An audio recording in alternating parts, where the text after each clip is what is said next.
Okay, Jermain.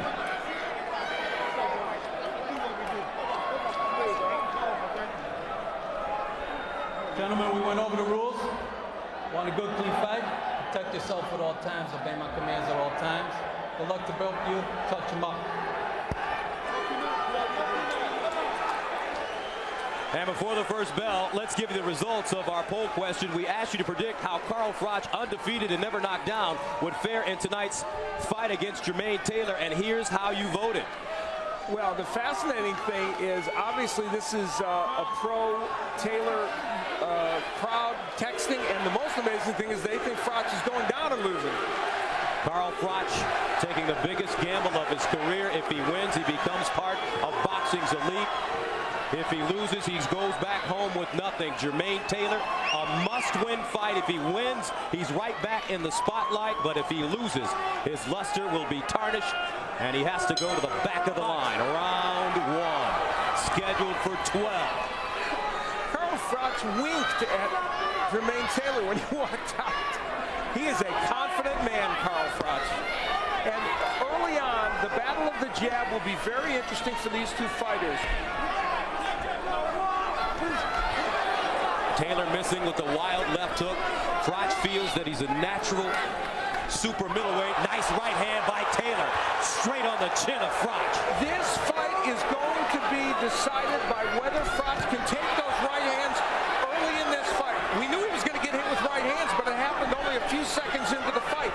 He has a granite chin, does Carl Froch, but does he have a granite chin against Jermain Taylor? We're going to find out.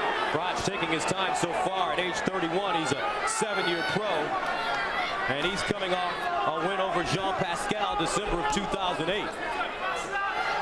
But to go back to my point, he feels that he's a natural super middleweight.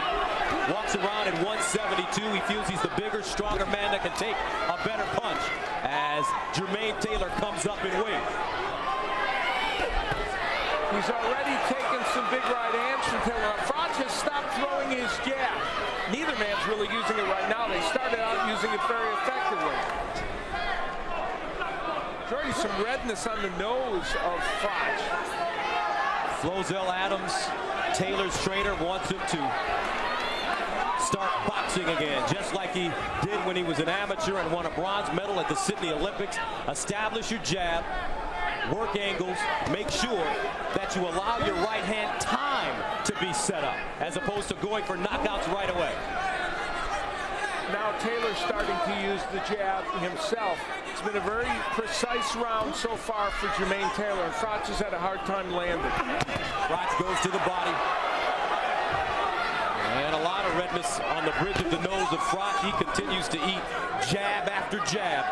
Now understand, this is a fight in two parts. Almost everybody expected Taylor to start out well and do well early. But, big right by Froch. But can Jermain Taylor sustain this in the second half of the fight? We'll get to that later. Jermain Taylor has had stamina problems in his career. After 5 rounds, 6 rounds, he has waned. He did it against Bernard Hopkins, Kelly Pavlik, even did it most recently against Jeff Lacey, doing a lot of holding from round 6 on, especially when the fight went inside. Froch patient, and I would imagine that he wants to see how hard of a puncher the 166-pound Taylor is. And he's gotten a little taste of it so far. Short left hook on a pivot by Taylor. And that's the end of the first round. The feeling out process did not take long. Okay, listen to me. Listen, you're half asleep that round. You've got to be sharper on the jab. Don't wait on him. If you're not ready to punch, just move round, okay? You're listening to me. You're listening to me. You're with me? Yeah. Let's get this jab and right hand working now and shorten your rock up. Move side Good to side. advice, Robert McCracken, about using the jab.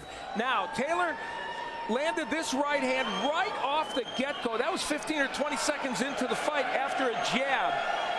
And then later on in the round, Carl Froch was able to get that right hand home and push Taylor back. Not as good as Taylor's, but Taylor tested him early with that right hand. And boy, Robert McCracken gave the greatest advice to use the jab.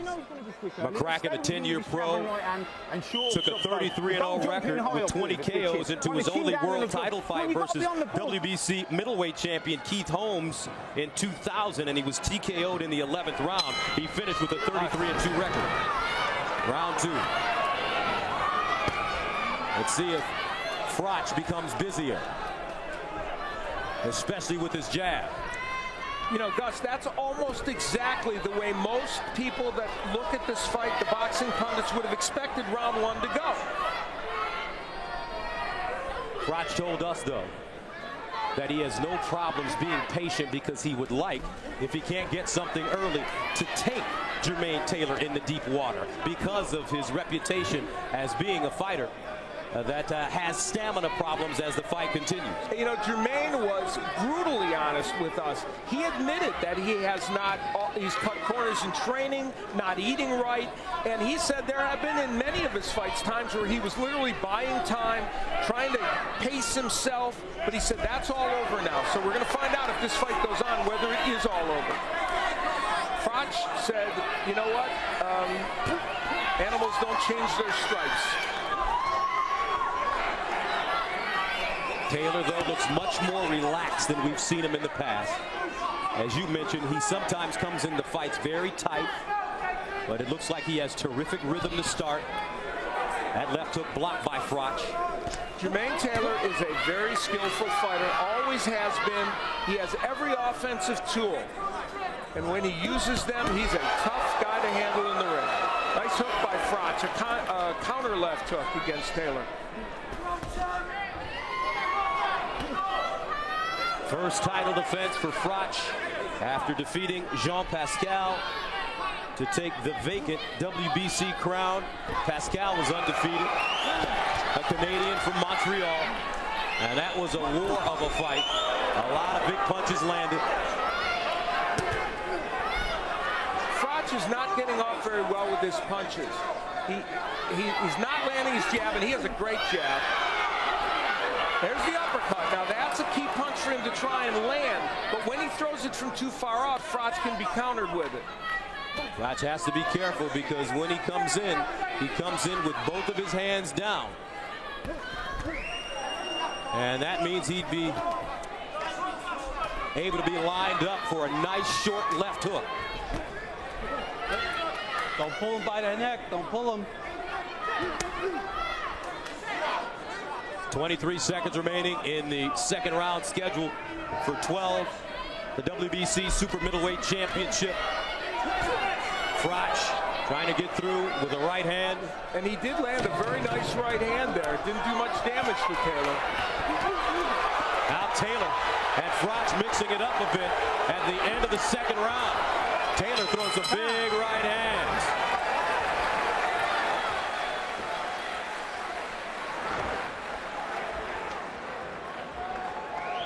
Baby, what do you see?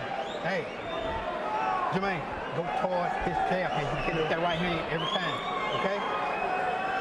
Stop, mix up you going around toward his right hand. Go toward his jab hand. Go toward his jab hand. Just stay right. Stay behind your jab though. You're looking good. In good shape. Keep that right hand tight. You don't have to load up. Keep it tight. Keep it short. Working move, and then let's be busy. Down the middle and short hooks, and when you're there, underneath straight away. Don't go wide with nothing, okay? On it. Yeah, you've nicked that one. It's one apiece, but I need you busier now. Let's start taking the fight out of them, but don't pull out. Get these gloves up and use these gloves to block, all right? Jermain Taylor coming off a decisive 12-round decision against former IBF Super Middleweight World Champion Jeff Lacey in his last fight, November of 2008 in Tennessee. That fight was a WBC Super Middleweight title eliminator and earned him the WBC's #1 ranking and an opportunity at Froch. They just had a clash of heads there a moment ago, and that's the one thing we really don't want to see in this fight, because this is obviously already shaping up as a very interesting and I think exciting fight potentially, and you just don't want a clash of heads that would create a cut. Taylor blocking that 1-2, also blocking that lead right uppercut. Froch with no rhythm. You know, Froch is one of the few fighters that gets away with throwing that uppercut from so far out. Doesn't often get countered, but he's facing a man who's a much better counterpuncher than the people he's been facing. Biggest test of his career, Froch, against Jermain Taylor, who defeated one of the greatest fighters in the world twice, Bernard Hopkins, to take his middleweight belt, and then came back and lost 2 consecutive fights to Kelly Pavlik to have the belts taken away from him. Froch trying to get through.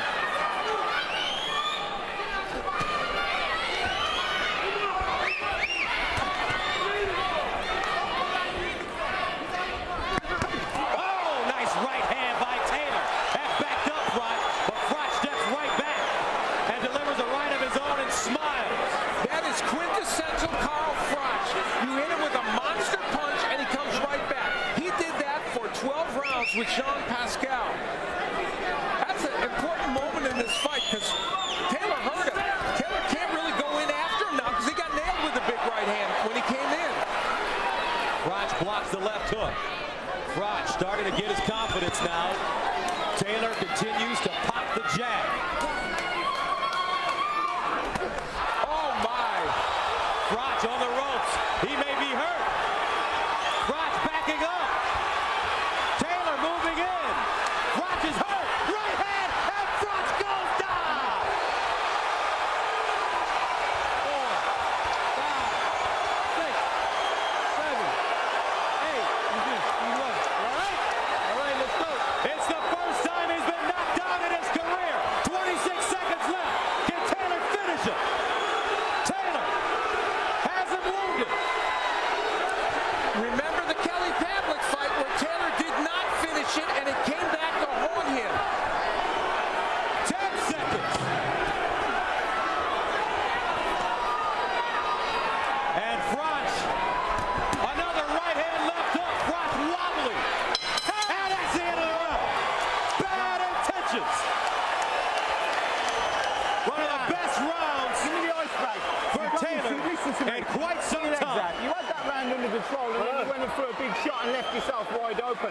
Listen to me. You've got to get tidier. You're coming out and you're pulling your head up and you're sticking your chin in the air and he's just coming back at you over the top. 1-2. Yeah, because you're loading up and you're looking for big shots and you're pulling out with your chin in the air. You've got to get your chin down, you've got to move your head and you've got to get these gloves up after you punch. He's punching back. You've got to block and parry. Jermain Taylor landed some hellacious right hands. Now there's the right hand in which Froch would come back with his own right hand. So at that point, Froch had things together. But as Froch bull rushed him, which Robert McCracken told him he did carelessly, and he did, a right hand lands from Jermain Taylor and sends Froch to the canvas. Froch knocked down for the first time in his career. Now we will see what he's made of. Undefeated at 24-0. Carl Froch has to dig deep now because the man standing on the opposite side of the ring is a true champion. Now, I would go back to the script that people thought about this fight, and even with that dramatic round by Jermain Taylor, it bears repeating. Most expected him to have a very good portion in the first part of this fight. Can he sustain it? Let him up.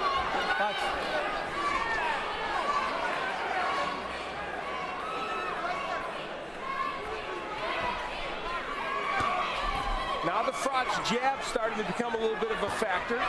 He has an excellent jab when he uses it. Don't backhand. Taylor would love to come over that jab, though, because it's so low. He's rolling it back. Come over that jab with the right hand. Froch's Taylor made for it there. He barely misses. Left hand by Taylor. Now right there, that was a left uppercut that Froch was throwing, and Taylor countered it. Round 4 scheduled for 12. Jermain Taylor, the challenger in the black trunks. Carl Froch, the Englishman and champion, in the black and red trunks. His nickname is the Cobra. First title defense for Froch, who won a bronze medal at the World Championships as an amateur one of the biggest moments of his career in Belfast, England. Had over 100 amateur fights. You know, Jermain Taylor's defense in this fight has been excellent, and you could easily overlook that. He has blocked a lot of punches, slipped punches, and made it very hard for Froch to hit him. Under a minute to go in the 4th round. Taylor. Very relaxed through 4 so far.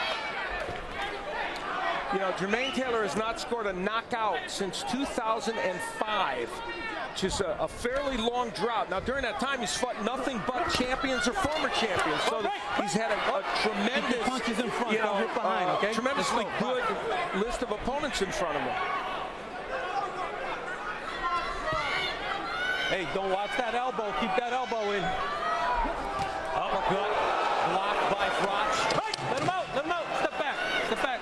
Under 10 seconds to go in the 4th round. Scheduled for 12. Froch, Taylor, and they are banging. Time.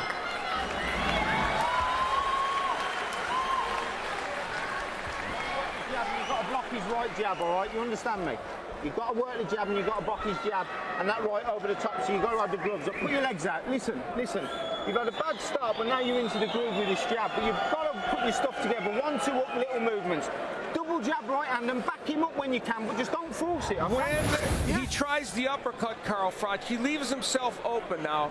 He will throw this uppercut and get countered with a strong jab by Jermain Taylor. Remember when we did the keys to victory? We showed you with Froch hurting an opponent with that left uppercut. This time he tried the same thing and got countered. Bust him with a jab and the right hand left hook comes off it when it's there. Don't force anything. Don't load up with nothing. Unofficially, press row scoring. Chris Givens, Niall Hickman, and Jack Obermeyer. And I have it 40-35 for Jermain Taylor. So I agree with the 1 score. Round 5, scheduled for 12. The WBC Super Middleweight Championship of the world. Carl Froch in the black and red trunks. Jermain Taylor in the black, red, white, and blue trunks. Taylor knocking down Froch in the 3rd round. Taylor establishing his jab as we start the 5th. It's been wicked. He's been working on angles, doing a nice job stepping off the line, making Froch miss. And Gus, they want him to do even more of that. They told him in the corner to get out of the pocket quicker. They don't want him standing right in front of Froch even a little bit. And that was a hellacious left hook, although Froch thought it was low. Now Froch goes to the body. Ozell Nelson telling Jermain Taylor that he wants him to sit down on his punches, especially when he goes inside, meaning bend his knees and really stick that left hook into Froch. They've worked on it in the gym a lot during camp. Jermain Taylor telling us that he's recommitted himself to boxing. He missed the spotlight. He missed being a world champion. During the Lacey fight, at the press conference, he said there were only 2 cameras there, and those were throwaways. And at the press conference at Gallagher's Steakhouse in New York earlier this week, it was jam-packed. Media sources from all around the world, and he said, this is what I want to get back to. Well, so far in this fight, he's doing it, although Froch is having a little bit better round 5, but Taylor is fighting a purposeful, effective fight. Jab, very effective for Taylor. In the 5th round, he's been doubling it up. Let him up, let him up. You know, a big issue in this match is hand speed. Carl Froch just has been a smidge slower than Jermain Taylor, and that's why he's missing those right hands that he throws. Taylor's been able to slip them. Hey, guys, listen up on the break. Listen up, all right? Say break, step back. Step back. Ooh, nice left hooks by Jermain Taylor. Although Mike Ortega tells him to keep him up. Looks like they were right on the belt line. Here's one of the rare combinations from Carl Froch. When he punches in combination, he's much more effective, of course. But the question is Carl Froch laying in the weeds and waiting for this fight to evolve to see where Taylor is conditioning-wise, if he can go 6 through 12 with the same kind of intentions. Time!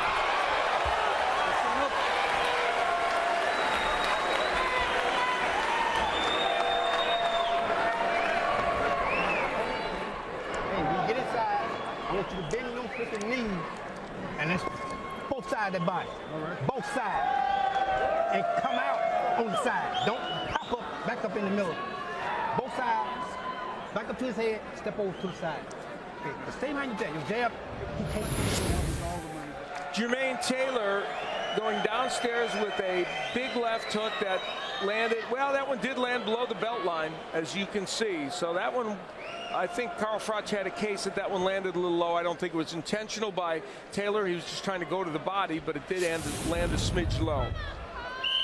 Jermain Taylor, the former undisputed middleweight champion of the world, moving up to 168 from 160. Keep it clean. All right, Carl, let's keep it clean. Let's go. First title defense. Taylor telling us that after losing to Kelly Pavlik twice, he had to sit down, reevaluate his career, and what came out was that he wanted something again. He wanted to be a world champ.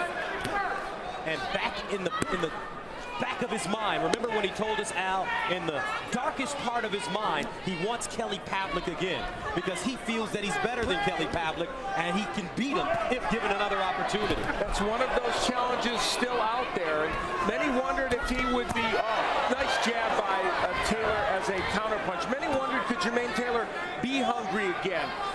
He said, I'm hungry to win a title, and I think the other thing he's hungry for is to try and beat Pavlik. Now, they told Froch in his corner to use the jab, the 1-2, and be busier, and he's having a hard time doing those things. Nice right hand by Froch. That's another right hand by Froch. And that backs up Taylor.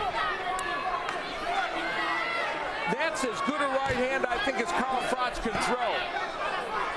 Remember, Froch has been down. He went down in the 3rd round as Taylor scored a right hand to drop the world champion. 6th round, though, scheduled for 12. Both fighters exchanging stiff jabs. You know, Robert McCracken shows you why he's a good trainer. He told Froch to throw the jab, the straight right hand, and by golly, he did it and it worked. Froch now finding a rhythm. He looks like his confidence is starting to grow. He's found his range. Taylor coming over the top. Now, Froch may or may not be winning this round, though there's time still to do it. But he's certainly having his best round of the fight, I think. I would agree. Under a minute to go in round number 6. And you just wonder, in the back of Taylor's mind, is he saying, can I get through 12? Do I have the gas? Step back. And Gus, you and I both were struck with his honesty about past fights in which he said, it was in my mind every second. And here we are in round 6, and there's a slight discernible difference in which Froch is doing better.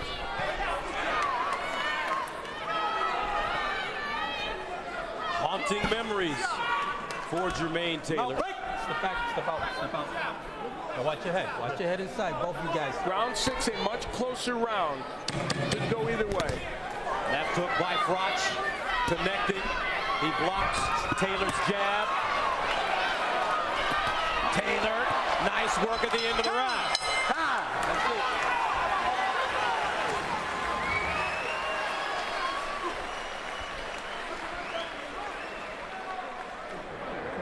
I'm sorry, guys. Still got to get some body work inside. So that you don't have to hold. You don't have to stay out there with. He the one getting busted up. How'd you like that? Calm down. Left hook? See you right there? Yes, sir. Okay, double that right hand. Next time you hit him with that right hand, double it. Yes, sir. Once every time, doesn't it? Yes, sir. Carl Froch finally was able to get the right hand, and the jab sets up that very good straight right hand. Taylor took this punch very well. I mean, this is a beauty. And again, the jab, the key to that punch landing. And at the end of the round, Jermain Taylor trying to rally as they both exchanged kind of a wild punches. Halfway through this title fight, the champion, Carl Froch, needs to rally if he wants to keep his belt. Froch in the black and red trunks. Jermain Taylor in the black, red, white, and blue trunks. And remember, Froch was down in round 3. And if there is a criticism of Jermain Taylor that it'd be hard for him to dispute, it is that he is not a great finisher. He has knocked people down among his upper echelon opponents, but not been able to finish them. And so far, that's true in this fight with Froch when he had him in trouble with a little bit left in the round. Most of those punches blocked by Taylor. Taylor's defense has been excellent tonight. Yeah, the only round in which Froch was able to land a series of good punches was round 6, and that was when he went straight up the middle on Taylor and didn't throw those wide punches. Doubling up the jab, Taylor connecting.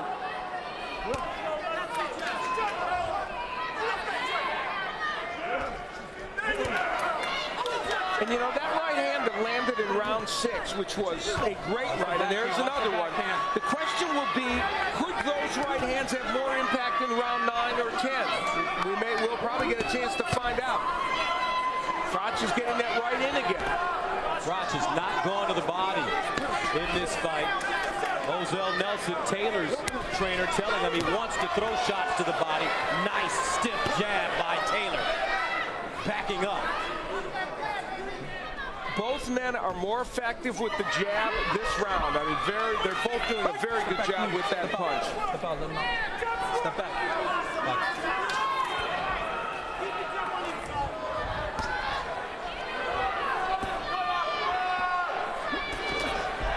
Left hook by Taylor. Knocks Froch off balance. One of the things in this fight is that Taylor has a more diversified attack than Carl Froch. The left hook is a perfect example. His left hook much better than Froch.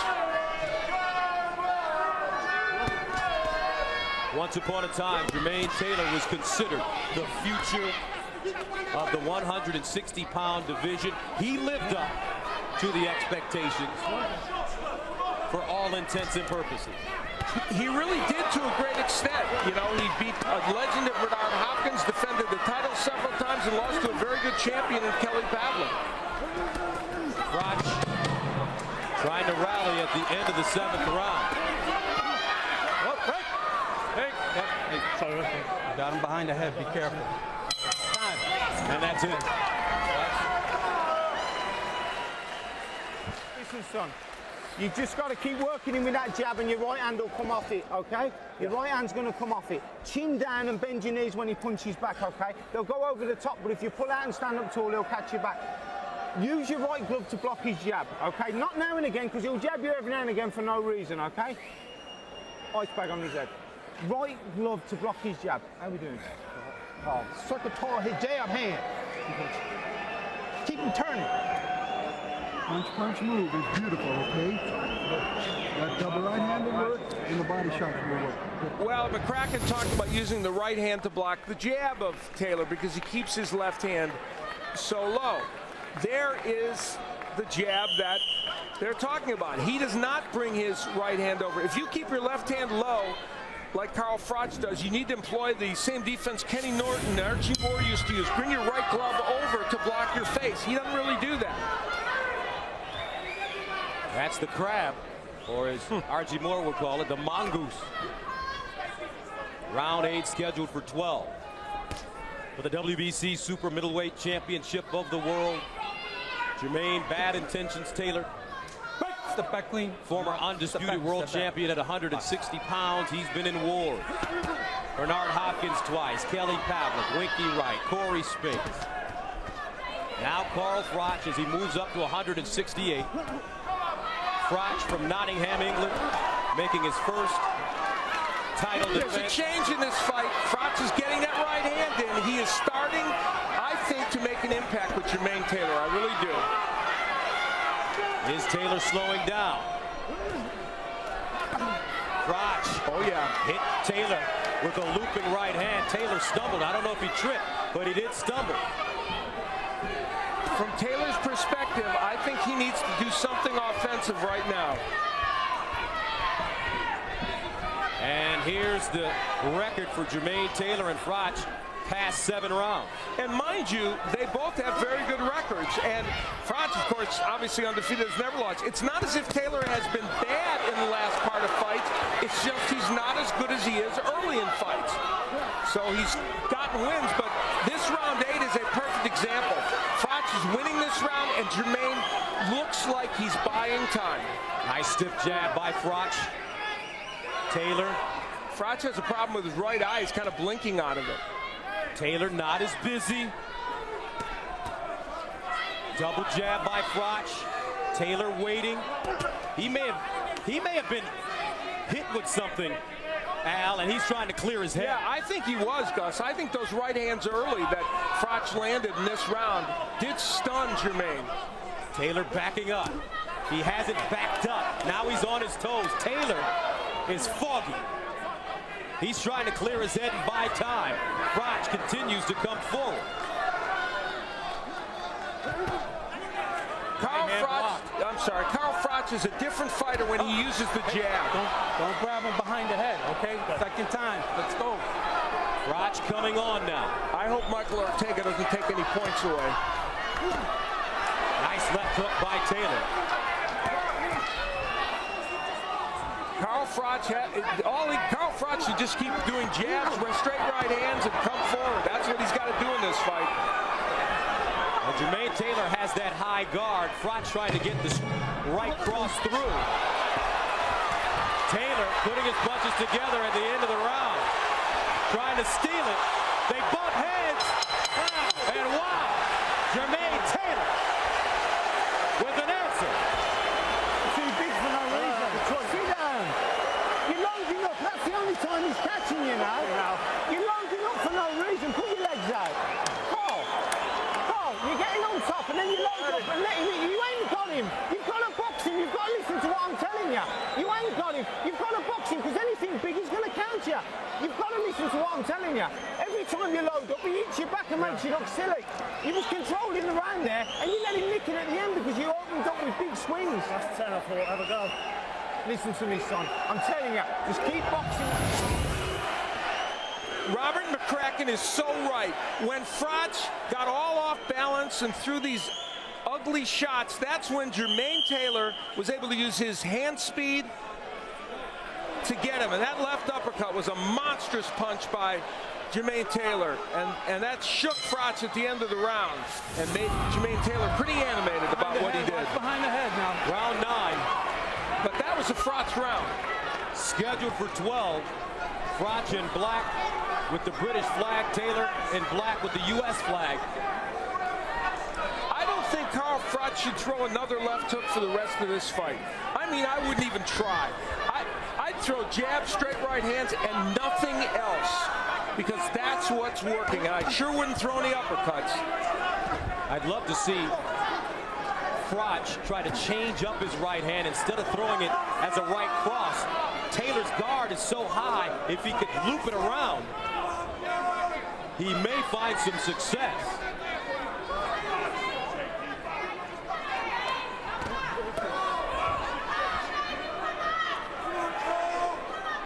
The pace of this fight has slowed a little bit here, primarily because Jermain Taylor is kind of pacing himself right now, and Froch doesn't want to attack wildly.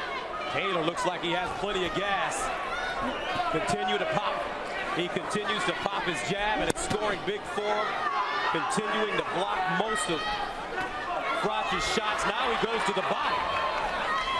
Now that uppercut was okay for Froch to throw because he was close to Taylor, and he almost landed it. Taylor's jab's been very effective in this round, but Froch has landed some very good punches as well. It's a really interesting tactical fight. Now Froch trying to lean in with that right hand.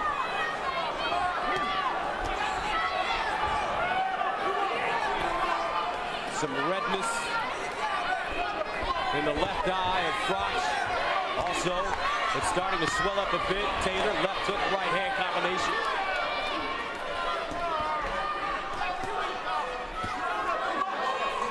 The problem for Carl Froch is that these rounds, starting from round 6, have been pretty close rounds. I've given him 2 of the 3, Gus, and this one's up for grabs. But his problem is he may have dug such a hole for himself in this fight that it's going to be tricky for him to come back. Break. Step back. Watch your shoulder coming in.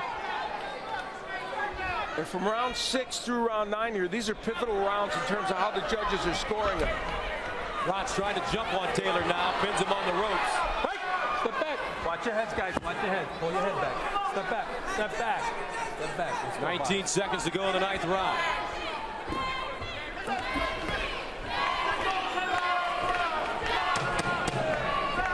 Taylor.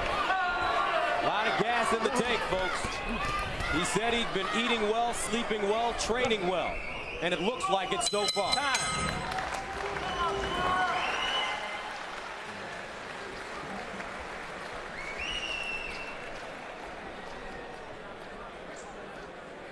And you've got to move, make him miss, and you've got to go back to him. Do you understand me? I'm not really doing that, is it? Yeah, but you've got to be busier. You can't let him hit you with the eye-catching punches and steal the round. We're not doing any work. You've got to be really busy, and you've got to shorten them up underneath, okay? Listen, we need big rounds here, okay? Because of that knockdown and 1 or 2 rounds, you're probably 2 or 3 down. Okay. Come on, baby. Right in the middle and keep your output up better. I want them bells. Come on. Let's go ahead and work then.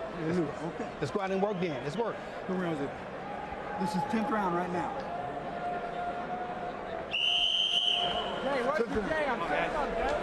Chris Givens from the Arkansas Democrat Gazette.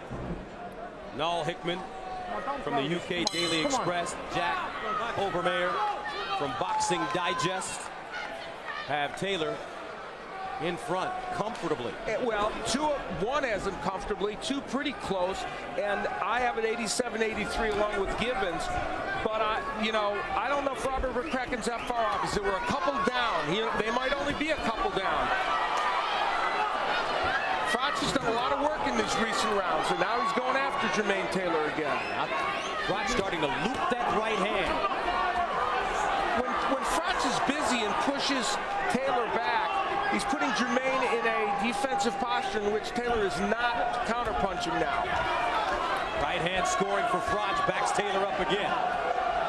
Not much punching coming from Jermain Taylor here in the beginning of this round.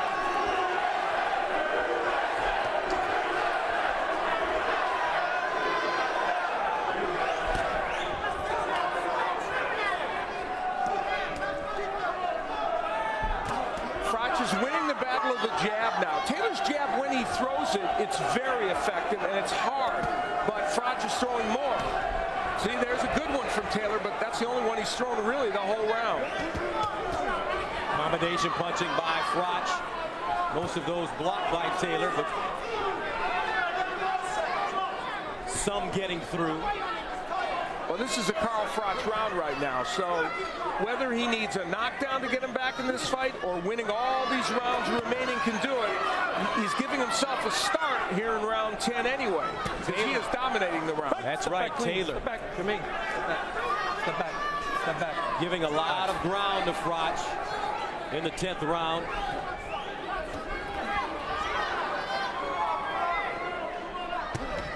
Right hand connecting by Taylor, and he doubled up the jab as he stepped back. A Froch right back at him. And Robert McCracken made the point, nice right by Froch. Taylor lands what he called eye-popping punches, and that could negate all the good work Froch does over the course of the round. But this round, this has been the single best round of Froch in the fight. Froch starting to go around Taylor's high guard. Taylor lead right hand, gets through. And that time Froch did something interesting. He slipped one of Taylor's punches, which he doesn't always do. Froch does have a great chin. Left hook connecting for Taylor. That buckled Froch. I think the left hooks have been the most powerful punches for Jermain Taylor. He landed some really nice right hands early, and one of those rights put Froch down. I think the lefts have hurt him too. Froch going down in the third round. Stay off his neck. Stay off his neck. Time.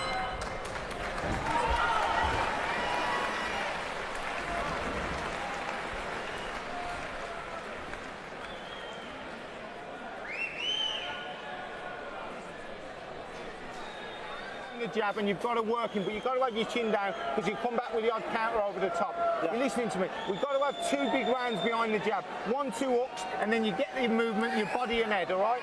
Side to side, okay? But you've got to have the gloves up for what comes back and bend your knees. Move your head and use your feet, okay? Don't stay in front of him after you've punched, yeah? Listen, he's conning his way through it now. He's going to open up now and again, and then he's going to look. You have to let your hands go, It's just real keep going for you. This is it. That's how If you win these 6 minutes. It's out. All right, let's go. 6 minutes, okay? Got the hand. Round number 11 scheduled for 12. And according to the press, this fight is getting closer and closer. I have it 96-93, of course. We saw the British reporter had a draw at this juncture. And 2 of the other press row scores had Taylor winning. Froch has taken control right now in terms of the will. He's imposing his will on Jermain Taylor right now. Froch trying to get loose. Much more active.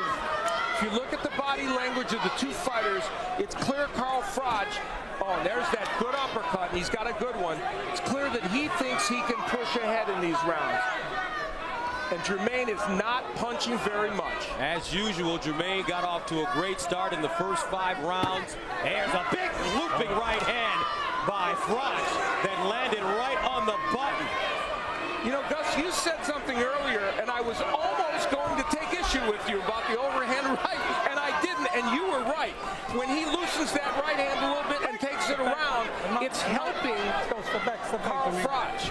It really is. Because he was landing it up the middle, but then it did start getting blocked, and then looping it really helped him. So look, you won our first dispute. That's all right. Some blood coming out of the nose of Taylor. Uppercut by Froch. Double uppercut. Now Taylor wants to hold on. Jermain Taylor. Ghosts of past losses are starting to creep into his head. But look at him come back and put together a combination. Left hook by Taylor. He's digging deep. This is looking like a Jean Pascal fight that Froch had. Froch to the body. Taylor blocks the left hook. Uppercut, right hand, Froch pouring it on. He wants to keep this title and take it back to England and become a superstar in his country. Taylor pivoting with the jab. Taylor right hand chopping down. They're giving and they're taking. Round 11. The uppercuts by both men have been fantastic to add to all those other punches. Taylor with the right hand. 25 seconds remaining in the 11th. Wild can opener by Taylor. Let's go. Step back. Step back. Jermain may be running out of gas. But he's still throwing bombs, but I don't know if he's landing as many important punches as Froch in this round. That's the question the judges will have to answer. It's Froch coming forward. Wow, that was an excellent and exciting round.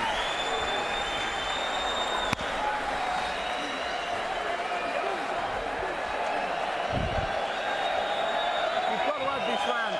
You've got to have this round and you'll win the fight, okay? You've got to have it big, though, behind the jab and the combinations. Do me a favour, don't swing and load up because you'll hit your back, all right? Are you with? Carl Froch coming around the guard, something Gus talked about, and landing a big right hand early in the round. Jermain Taylor was not ready to concede this round, rallying with that monstrous uppercut. Both and then Froch coming back. But Jermain Taylor having good moments in the middle of that round. Was it enough to get him the round? I don't think so. So according to Press Row, the winner of the 12th round wins this fight. And I have it a 2-point fight for Taylor, but it could easily be a draw or a 1-point fight, perhaps, for Carl Froch at this point. Many close rounds in the middle of this. I gave round 7 to Froch. That's the difference. Round 12 for the WBC Super Middleweight Championship of the world. Carl Froch, the Englishman, wants to retain it. Jermain Taylor, the former undisputed middleweight champion, wants to take it. Taylor with some crisp punching to start the round. Now Froch backs him up, and Taylor holds on. This fight has gone exactly according to the script we laid out. The beginning part was Jermain Taylor controlling. The last part is Carl Froch coming back like all get out. Heavy punches by Froch. The looping right hand has been effective for Froch. Right hand staggers. Taylor's in trouble. Froch pouring it on. Taylor, he's ready to go. A minute 45 to go. Froch closing in. Carl Froch gambling everything. His first defense on foreign soil against the former undisputed champ, and he's got him on the ropes.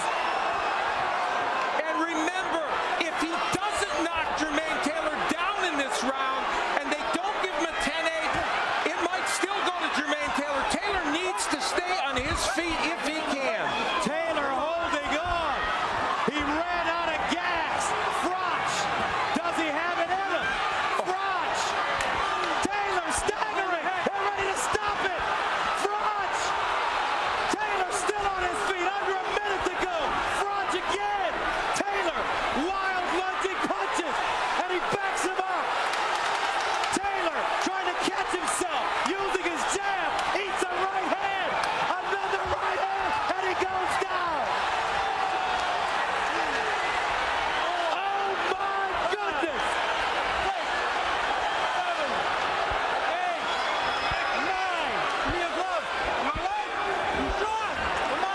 30 seconds left. Can the former world champion hold on?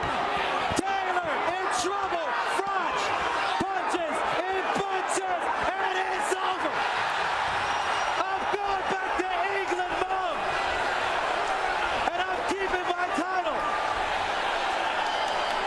Carl Froch shocks the boxing world as he stops Jermain Taylor in the 12th round.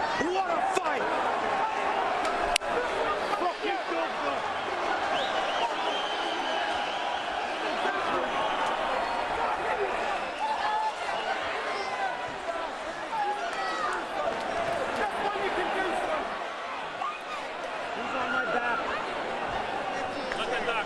Not only did this fight live up to expectations, it went according to the plan Carl Froch would have expected, and those people that supported him would have expected.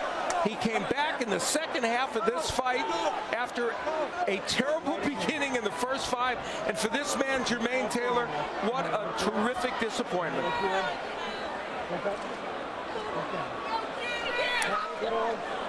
In the end, Dude, you almost did. You pulled it out Jermain like a champ. Taylor Come on.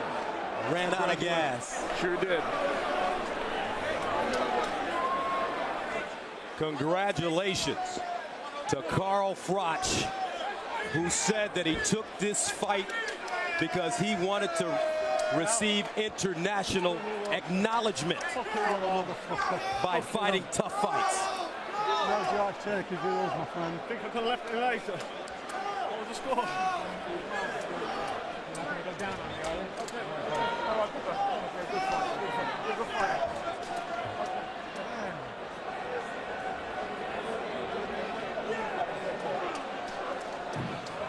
I don't know why I didn't believe in myself. Come on. I just didn't believe in myself early on. Cheers, brother. Thank you, man. It was an astonishing 12th round. Taylor had been in trouble most of the round, but if there had been no knockdown, there was concern that he'd still be in trouble about a decision. That knockdown is what gave Carl Froch, even if this fight had ended, a good chance to win the fight. But as you can see, Jermain Taylor hurt bad enough that Carl Froch realized, I have a very good chance of ending this fight, which of course is important depending on how the scores would have been. We take a look again at the knockdown. Jabs and right hands were the key. That is what ultimately did in Jermain Taylor. Taylor was able to give him credit, stay up at this juncture. That's astonishing. Because he was getting hit with some monstrous punches. And give Carl Froch credit for giving himself distance to punch. He didn't get himself so caught up to get so close to Jermain Taylor that he didn't give himself distance to punch. That was, I think, the key in him ending up stopping Taylor in this fight. And this is the end of the fight, with Ortega looking on very carefully. See, Froch gives himself enough room to punch. He doesn't smother his punches and just keeps punching, and ultimately the fight is stopped. What a dramatic ending and what an astonishing performance by Carl Froch. And based on the scorecards, if Jermain Taylor could have stood up and finished the fight, he would have won. Let's go inside the ring, where Jimmy Lennon Jr. is standing by. Ladies and gentlemen, we have the time of 2 minutes 46 seconds in round number 12. Our referee in charge, Michael Ortega, stops the contest. He is the winner by way of spectacular knockout.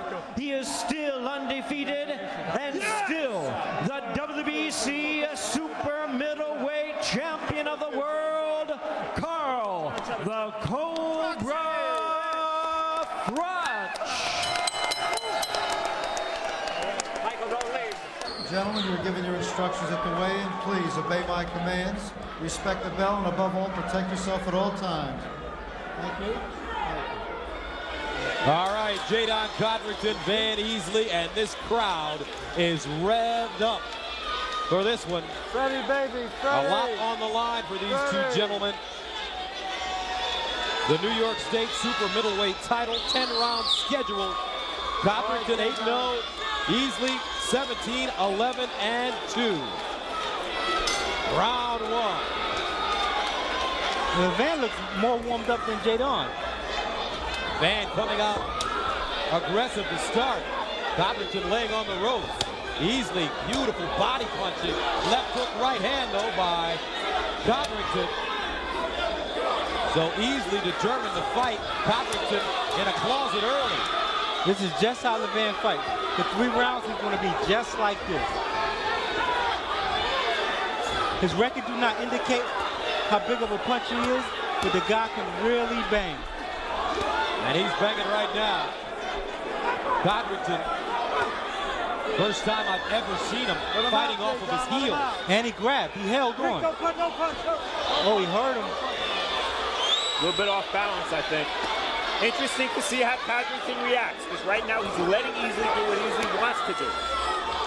Remember, this one is scheduled for 10.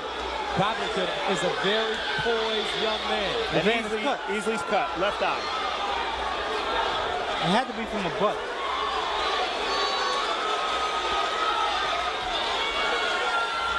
The one thing that's great about Codrington is he can fight going backwards and forwards. He's moving real well now. I like his movement, fluent. He didn't panic from the early onslaught. Now Codrington establishing the jab.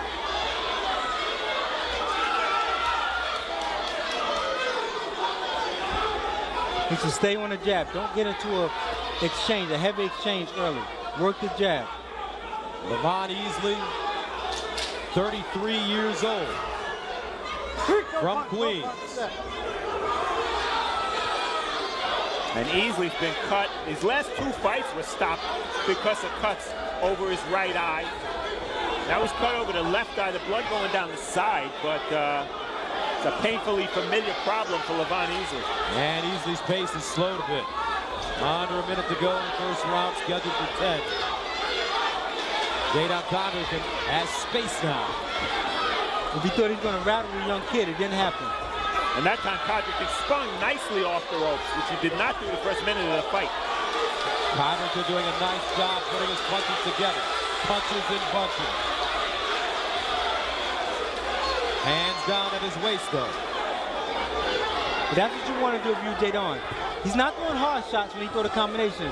He's just letting his hands go. He's trying to get in a low rhythm. Most of the crowd here at Manhattan Center on their feet to watch our main event. 10 seconds to go in the first round. Already a cut over the eye of Van Easley.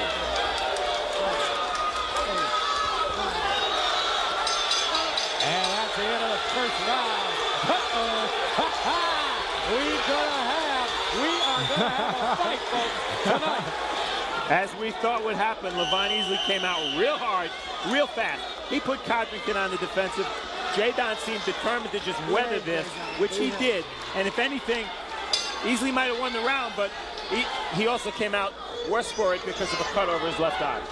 All right, we begin the second round. Easley not as aggressive to start the second round as he was in the first. 9 of Easley's 15 connects in the first minute. Came in the first minute of the round. Left hook gets in for Codrington. Right hand slipped though by Easley. Great pace to this fight.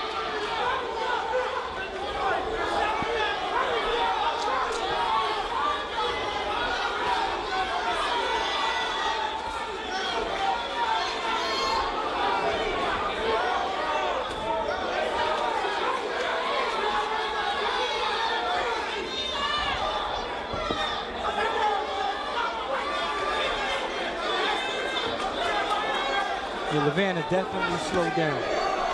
Big time, huh? And if he walks forward without punching, he's just going to be doing Jadon a favor. Exactly. Because he's a smooth boxer, as you can see there. But he should not play to the crowd. Here comes Easley now, closing the distance. Codrington rests on the ropes. Very good. Codrington trying to go to the body. That's blocked by Easley. Now Easley leaning on the younger Codrington. Stay up.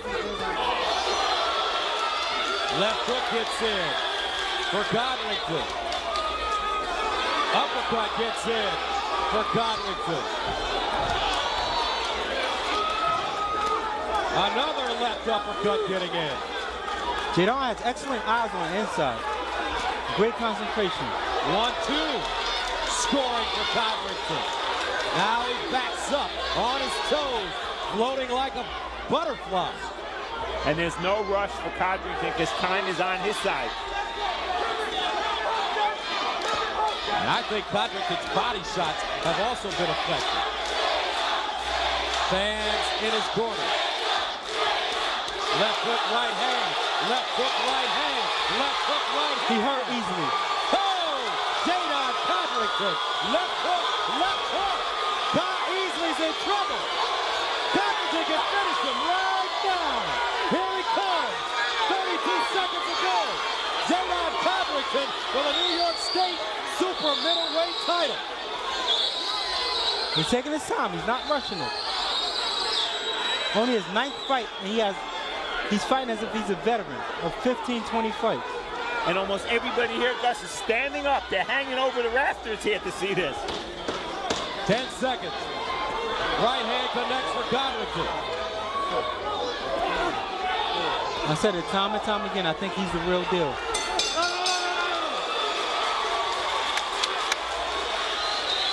In the first round, it was Easley who put Codrington on the ropes.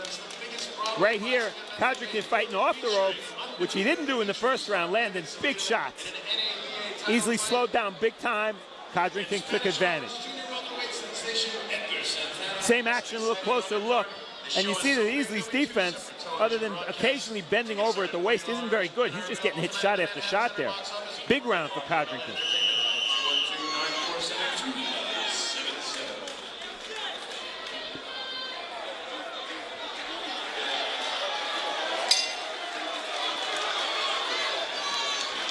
All right, round 3, scheduled for 10. Codrington with a 33-6 edge and power connects. He landed 57% in the second round. And he just did something real big. A mental thing here he just did. He just stepped to Levan Easley while Easley was sitting on the corner before the round started. Easley slowing down. Codrington really putting his punches together. And Easley's hands have started to drop as well. Watch for the left hook, because Easley's right hand is low. Uppercut left hand. Easley seems to think, oh, now, is that Easley's blood over That's Easley's blood. It may be Easley's blood. Easley seems to think he's safer on the inside, but that's really where he's taking his most punishment. Right. He's just laying on Jadon right now, talking to him.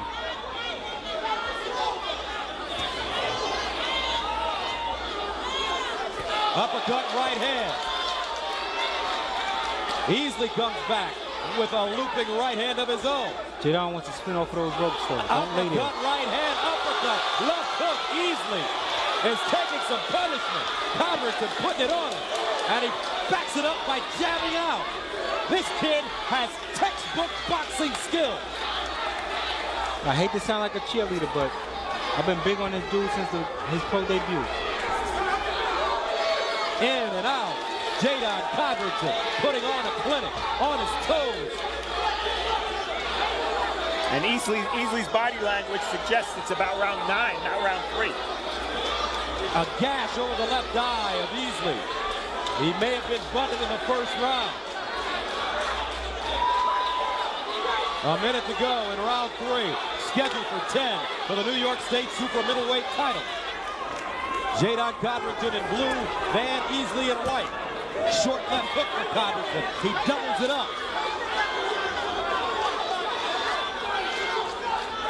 Now Codrington leans on Easley. Tires him out even more. Easley. I think Easley fight is over now. Easley ready to go, folks.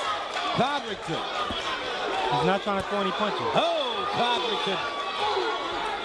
Just landing punch after punch. The up jab, followed by a 1, 2, 3. Easley's hands are dangerously low. He's going to get hit by a big hook or a big uppercut. And Jadon is coming right back with his defense. After landing big shots, he's coming right back with tight defense. This kid's tough. 1, 2, 3. Jadon Codrington. What a fighter. Again, fighting off the ropes in round 3. Jadon Codrington. Easley's hands are way too low. And then the end of round 3, big moments again. It's all Codrington right now. Easley just doesn't have the defense or the offense working, and he's just taking shots almost as if he's inviting Codrington to hit him. Big round for Codrington. Come back to me. You can turn this thing into your fight. You can't keep the rest up like that. Do it, okay? You hear me? You got it? I need doctor help there. He's very responsive. Stop freaking out on me. 4th round scheduled for 10. Jadon Codrington in purple. Van Easley in white. Gentlemen, how do you have this fight scored so far? Have it scored 2 rounds to 1 for Jadon, 29-28. Same here, Gus. I gave Easley the first round. It's the most one-sided 2 rounds to 1 I've ever called. And look at the punches and bunches by Codrington. He's landing. Easley, wobbling. Easley, ready to go right now. He won't make it out of this round if Codrington continues to put this kind of pressure on him. Cop Your Box is presented by LocateStock.com, the pioneer in locate stocks. But do we think Jadon is going to either get tied or break his hands or something? I think that's Easley's only hope right now. Blood just gushing out of the left eye of Easley. But one thing about Levan, he's consistent. He'll fight you for 2 rounds. He's consistent. Codrington, right hand. Codrington continuing to punch. Easley giving no ground. Codrington jabs out. Uppercut, left hook. Get hit with a little bit of everything there. Man, Easily showing some chin, huh? He's in great shape. Great shape. He is. He really used that month to prepare. He was down 3 times in 2 fights against Scott Pemberton. No disgrace there. Scott Pemberton can punch, and he's a top 10 super middleweight. But it's only the 4th round. Let's see if Codrington goes to the body to slow Easley down even more, because he's shown that he has a great chin.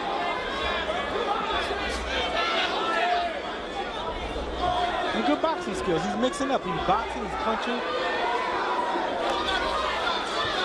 You can tell he takes the sport serious. Nice counter right hand. Beautiful right hand on the rock back. And the significance of this round is if we get to the bell, if they go to the cards because of the cut over Easley's eye, if it was ruled as a butt, they would go to the cards. Wouldn't be a technical decision.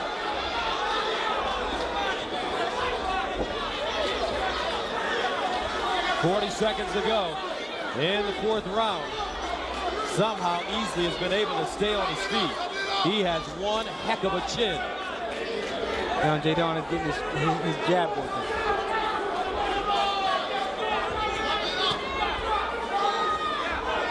When Levan gets close, Jadon tightens his defense and he punches right off of it. Whereas when Jadon gets close, Levan doesn't tighten his defense.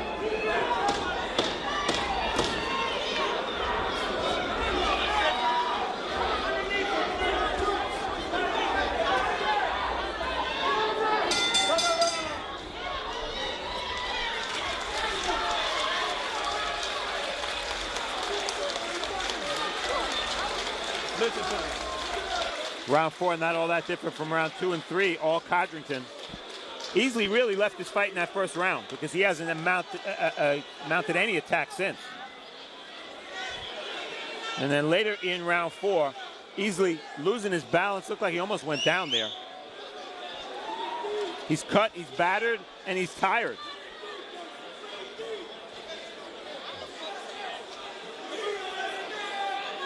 And a counter right hand, that looked like it landed right on the cut.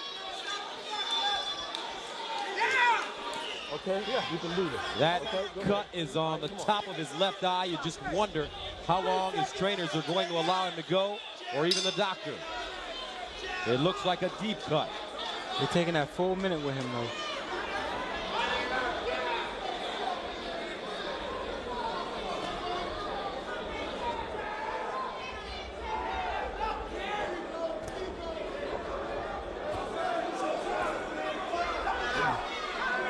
And the punches through 4. Codrington all day, all the time. He threw a nice right hand to the body. Put Levan's left hand down just a bit. Look at that left hand. Close to the waist for Easley. Codrington with great eyes. The excellent concentration on the inside. As I say, you can tell he takes the sport serious. You can tell he gets in the gym, and it's not just, you know, funny games and smoke and mirrors for him. It's a business. It's his life right now. And he's very good at his business.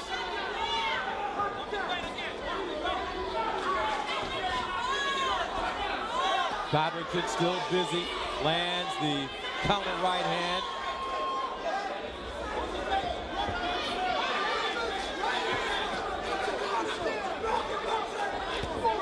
Now Levan throwing one shot at a time. Pass them around, a couple of shots here and there. Easy on the ropes. Codrington throwing combinations. Easy walks back and gets caught with a left hook. He brought that one from over here. I guess Levan was trying to intimidate him in the 1st round. Jump on him, trying to rattle him. It didn't work though. Both fighters mumbling words to each other as they lay on the ropes.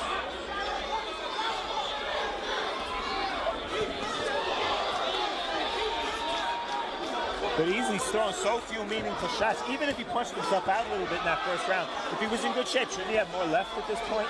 Exactly. He should have caught a 2nd win by now. This is what, the 4th, 5th round? Easy in trouble, not answering. Codrington, 40 seconds to go.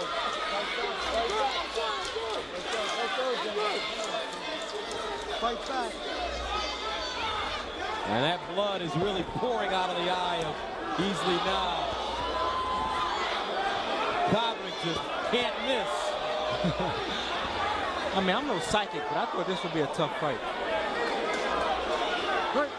How long do you let this one keep going? I mean, it's funny. He's like a punching bag right now. They're going to go to the corner, and Easley's going to have that eye looked at. The doctor may stop this one right now because it's getting gruesome. Double touchdown. He's a punching bag right now.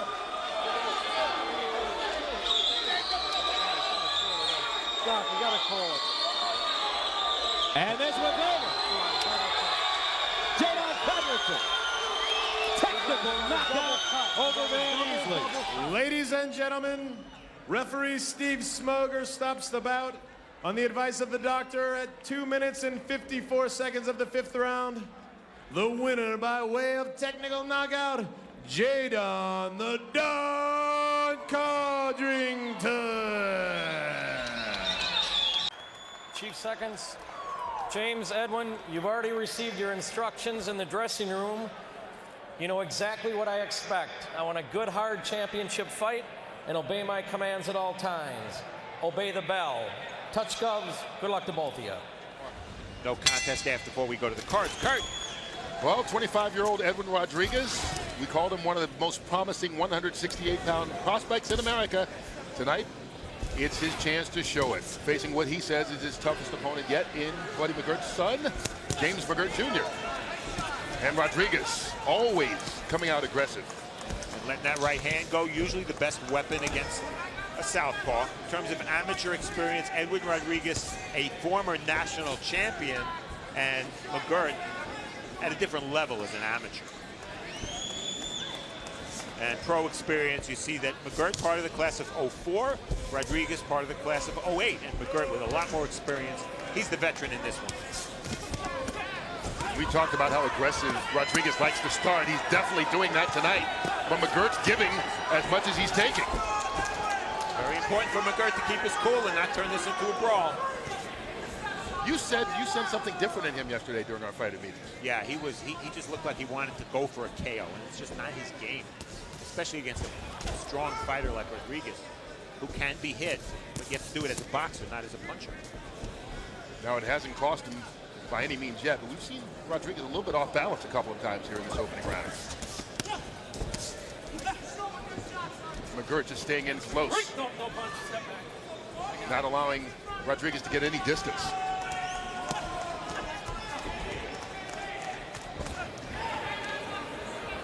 Rodriguez has gotten quite a few of his knockouts via body shots lately, and he's aiming that way tonight so far. Well, he's certainly not shy about throwing punches. Throws them in volume. Watch your heads. Break! Don't punch. Watch your heads, guys. Watch your heads.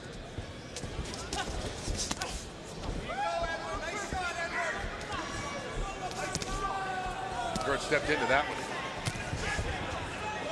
but not backing down at all. He's got Rodriguez in the corner. Before Rodriguez turns him around, now McGirt up against the ropes. Rodriguez throwing a lot of punches, but McGirt's blocking a number of them as well. He didn't catch that uppercut, though, with a block. It got through.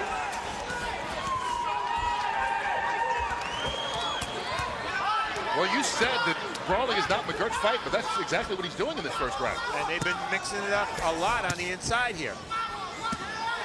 Good body punch by Rodriguez.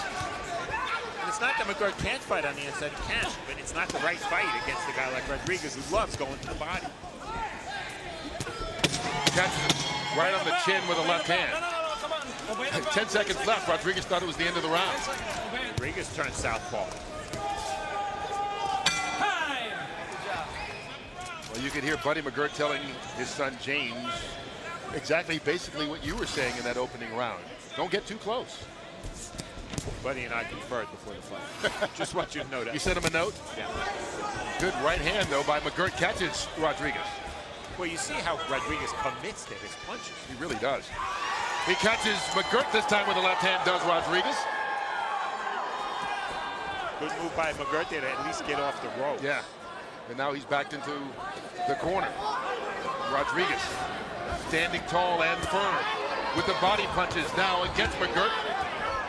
Trying to get him to bring those hands down, working the uppercut to the chin. Keep the punches up. Rodriguez has been as aggressive to the body as anywhere. McGirt is leaning on the ropes right now. Yeah, he's waiting. Not a good idea. Why give Edwin Rodriguez free shots?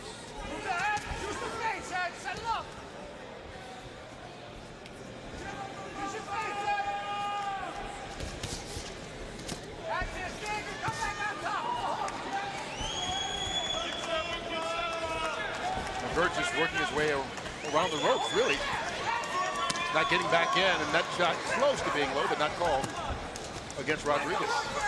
Well, you can't see McGirt's belly button because of his trunks. So any shot that's on that McGirt Jr. sign, it's going to be tough for Mark Nelson to call.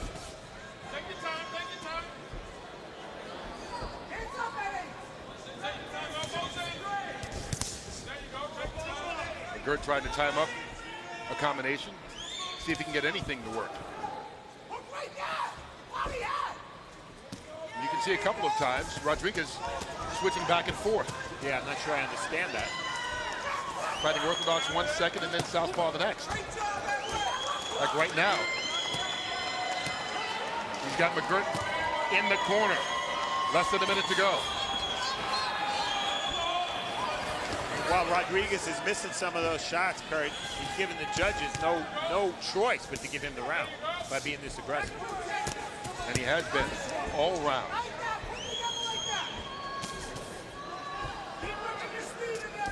McGirt really not doing anything to back him up. He can't do anything. Yeah, he catches him with the left hand, but Rodriguez just kind of smiles at him. McGirt's best chance, that right hook. He's a natural righty, not a natural left. He doesn't have a big left hand, but his right hook can be devastating. I've seen him on Showbox use that punch to score knockdowns. He's going to have to time Rodriguez, who sometimes punches long, and try to score with that right hook. 2 rounds down on our scorecards. 2 rounds for Edwin Rodriguez. Doesn't seem to be causing any problems for Edwin Rodriguez, who had never fought a lefty until his previous fight to this one, when he fought Ibrahim King. Maybe he took a lot out of that experience because he seems very comfortable tonight against McGirt. Yeah, and Ibrahim King was a late sub, so Rodriguez for that fight didn't have any time to prepare for a southpaw. At least here, he did with Daniel Gil, the Australian. He sparred quite a bit with him and some southpaws down in Australia.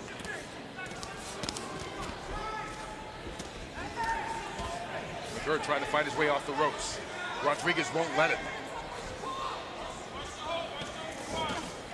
Continuing to work the body and then going with the uppercut. Rodriguez has been effective with that all night long.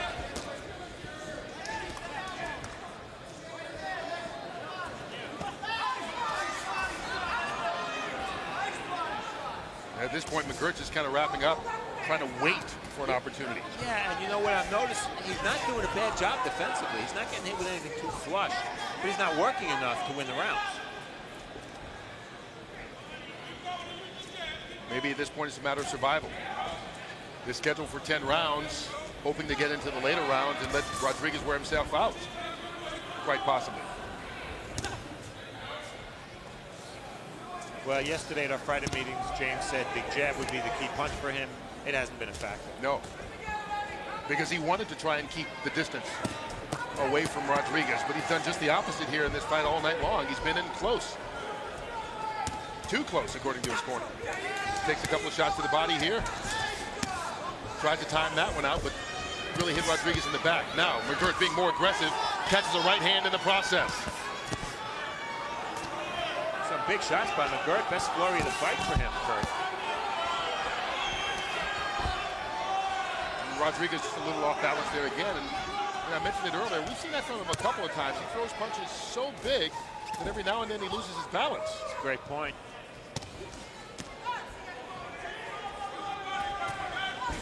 This round, Rodriguez's hands have not been fast. Very ponderous with his punches. That straight right hand got in both times. McGirt catches him with the left. A very good second half of this round for James McGirt. This really has. This has been his most effective so far. As Rodriguez fights his way out of the corner with 20 seconds to go in the third round. The best round of the night for James McGirt. But is it enough? Right now, he's not finishing it strongly. Obey the bell here, guys.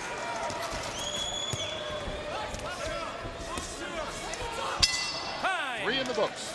Yeah, I thought it was his round. I thought he did enough, and Rodriguez wasn't quite busy enough. By the way, Kurt, I'm only going to answer you anymore if you call me Babalu Fargo. Is that all right? A little Ricky Ricardo in it, maybe. Yeah. And both these guys, you talked about their amateur experience, came very close to making Olympic teams. McGirt back in 04, but he got married at the age of 19. His wife had a kid, and so he needed to get a job. Decided not to try out for the Olympics, and he was ranked number 6 in the country at that point. And back in 08, Edwin Rodriguez, you mentioned the 2 national championships he had won leading into the Olympic trials that year, but his then girlfriend, now wife, gave birth to twins who were born at 23 weeks. Each had some health problems, severe health problems, weren't supposed to live. So at the age of 21, he decided to bow to the Olympic trials and try and help his family. Both kids survived. Both are now just over 4 years old, and he says doing well considering. And now he is turned professional, but didn't get a chance to go to the Olympics because of that. And he was part of that great middleweight class with Danny Jacobs and Fernando Guerrero and fighters Sean Estrada, so many. We've seen him on Showbox, Sean Porter.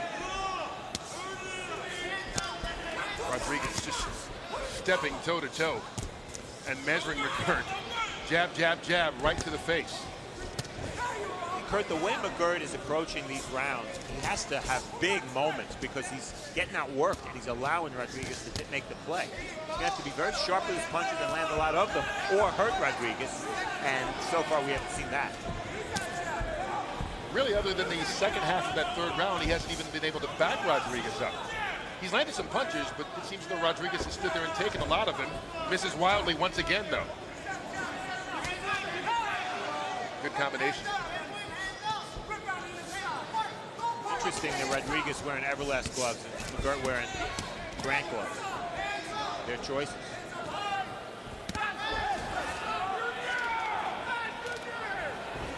The Everlast glove, more of a boxer's glove. It's interesting that Rodriguez would wear it because he's more of a puncher. Hey, over here, Edwin over Rodriguez, here. You got big number stop 2 for a ready. second because McGirt lost his mouthpiece. Oh, I want to clean.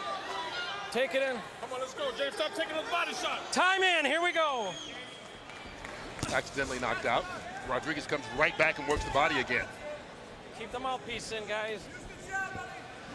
Kurt, I talked at the top about McGirt needing to keep his cool, not let the emotion of the moment get to him. I think he's done that, at least judging by his demeanor, but he's still not always fighting the right fights. Well, he's fighting a totally different fight than at least he shared with us that he wanted to fight, and as you've heard his corner say, it's a different fight than they wanted him to fight. Yeah, I don't see much lateral movement. Obey the bell. A good flurry of action here to stop round 4 by Rodriguez in the United States. Will he be fighting that one? Howard Davis Jr. Everything's incestuous with this show. It all comes back. Ooh, nice right hand by McGirt. Well, you heard Buddy telling James Jr. that he's taking too many punches, losing this fight. And so James Jr. comes out a little bit more aggressive here to start round 5. And I've never seen Edwin Rodriguez fight southpaw this much. Yeah, he continues to switch back and fighting southpaw right now. Catches McGirt with the right hand.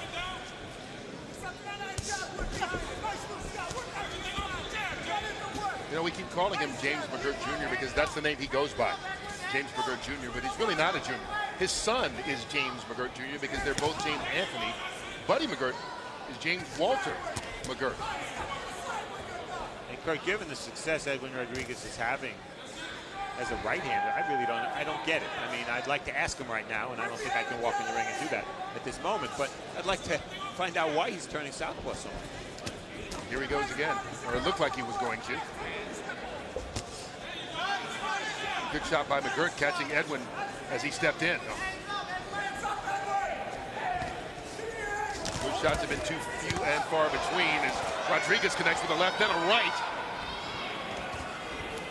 And now getting in between the defenses of McGirt. And you can see from this camera how often they're stepping on each other's feet. It's happening quite a bit. That happens a lot with a righty and a lefty. Oh, big punches by McGirt. His 2 best shots of the night.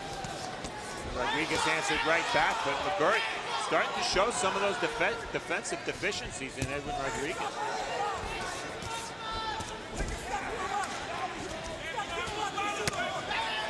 Shot to the ribs. He's catching a lot of punches in the process, but he's not connecting. And McGirt's defense, which has been so good in the early rounds, doesn't seem to be there right now. Rodriguez has got him flush a number of times here in this 5th round.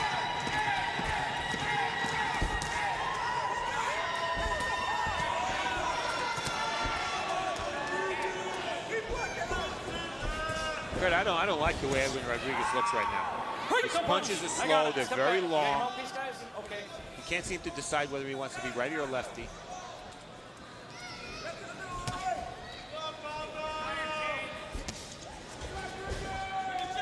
McGirt unable to take advantage, though, of the confusion. Yeah, when he's punching, he's landing. He's just not punching enough.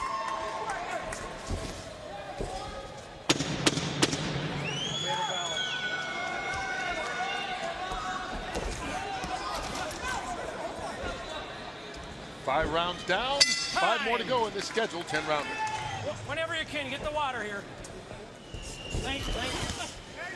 We talked about the experience as far as having 4 more years as a pro for James McGirt Jr. in this matchup. There's also been a matter of when you take a look at the two. I mean, McGirt's a guy who's fought a number of rounds, and his fights tend to extend a lot more than Rodriguez. And so as this fight gets later and later and later, with McGirt maybe showing a little bit more, maybe able to take advantage of Rodriguez not being deep in fights a lot. Exactly right, and that's why this is exactly the type of fight Edwin Rodriguez needs. McGirt told us something interesting yesterday, Kurt. He said this is his last fight at 168. Yeah. Remember, he was a middleweight once. He says he's going to 75. He can't make it. He comes down from 190, sometimes 200 pounds. He's going to be a light heavyweight after this fight. 27 years old. It gets harder and harder the older you get. And again, Rodriguez decides to go lefty. You know, it's interesting. We haven't heard, at least, his corner say anything to him about that, but really switching up. McGirt lands a couple to back Rodriguez up,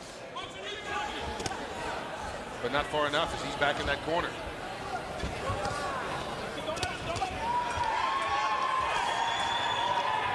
You talk about the experience of McGirt. If you count tonight as his 26th fight, 23 of his opponents have had winning records, not really stacked up like a lot of guys at the beginning of their career.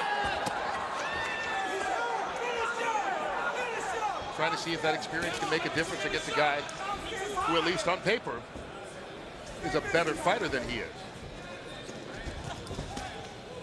Well, win, lose, or draw, this is exactly the kind of experience Edwin Rodriguez needs at this point in his career. This was a step up. He's having to work.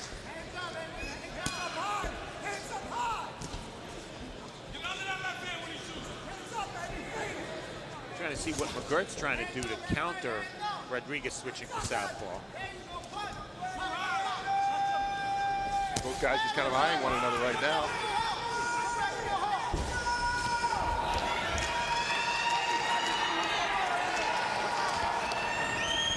And the crowd wanting just a little bit more action from these two. A lack of action has never been a problem before in Edwin Rodriguez fights. And it wasn't a problem in this fight. The way these two fighters came out brawling in that opening round, I thought, okay, here we go. But it has slowed down considerably since then. When Rodriguez is lefty, McGirt fights him the same way as when Rodriguez is righty. Just hold his gloves up and wait. You're right, doesn't switch at all. And maybe missing a couple of opportunities to take advantage of maybe a confused Rodriguez. Here we go, the 7th round, the schedule 10.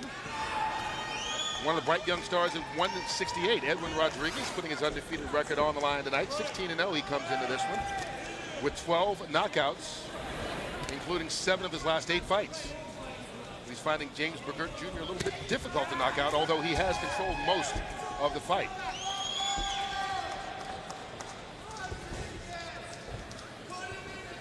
By keeping his gloves high and not leading much, McGirt has done a decent job of limiting Rodriguez's offense. The problem is, how do you win a fight doing that? Right. It's one of those things where Rodriguez, one would assume, is so far ahead on the scorecards right now, and maybe getting even further ahead. He's got McGirt in trouble in the corner, jab, jab, and McGirt wrapping up right now. Rodriguez smart, keeping his left foot in front of his right so he gets leverage on that right hand, where McGirt is square. And McGirt just trying to wrap up. You can see Rodriguez getting through the defense of McGirt. Uppercut there, body shot, then uppercut. Working in combination. And not for nothing, Kurt, but Rodriguez's good work here, all done in a right-handed stance. McGirt trying to fight back, but he can't get off the ropes.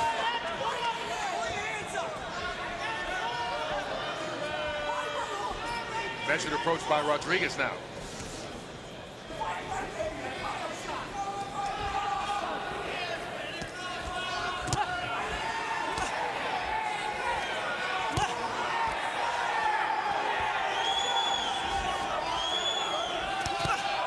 You can hear the power of the punches that Rodriguez is throwing. McGirt using that rope as a safety net. It's target practice, Kurt. It really is. McGirt's thrown 2 punches in the last 35 seconds. And he's taken many, many more and continues right now.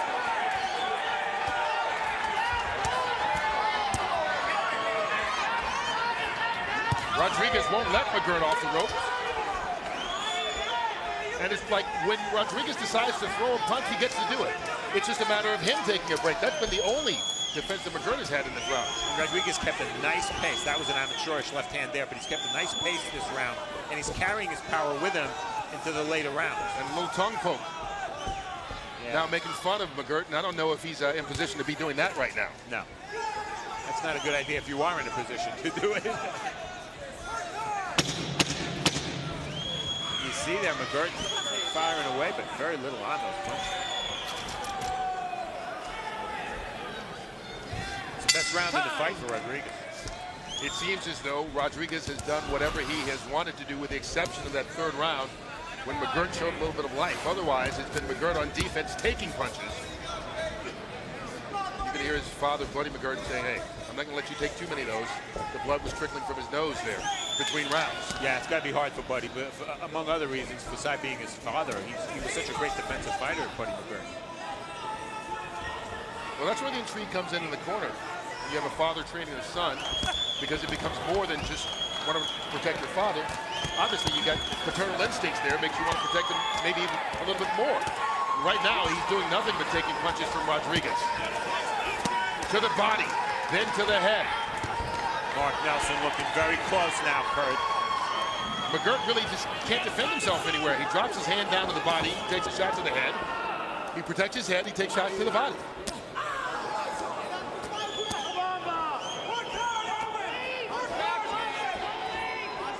Right now, this is Rodriguez's fight to finish. He's trying to do just that. Good uppercut. Connects with the left hand.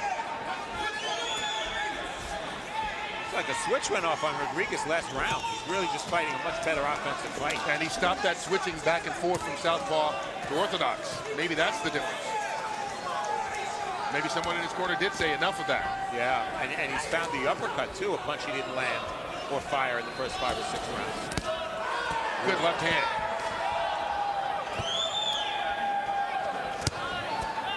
There's the uppercut from the right side. As soon as we said that he doesn't switch, he switches back to southpaw again.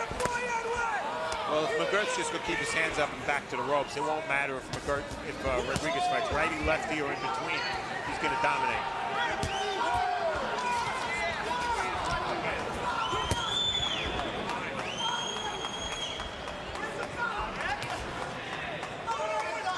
Blood beginning to come out of McGirt's nose once again. Buddy McGirt just shrugged over here. I just wonder how close he might be to rescuing his son at this point. He has taken a lot of punches in this fight. He's doing it gallantly and with courage, but it's not about that. It's about winning. Or at least fighting back.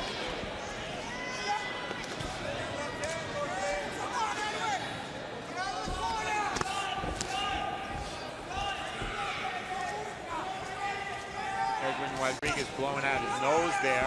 That forms pockets of air under your eyes, and he's got high cheekbones to begin with. That's a habit. Peter Manfredo better get him to stop.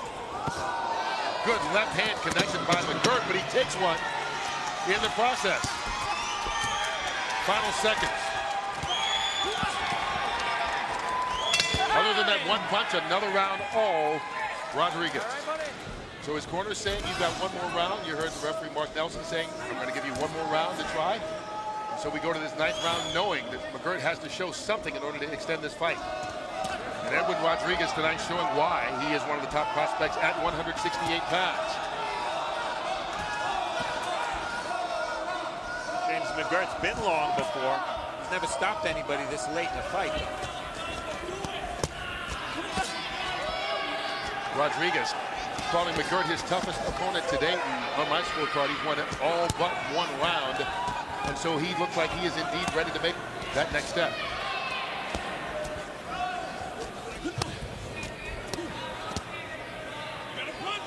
Rodriguez has to be careful not to get sloppy here when he punches, dropping his hand, stepping straight back.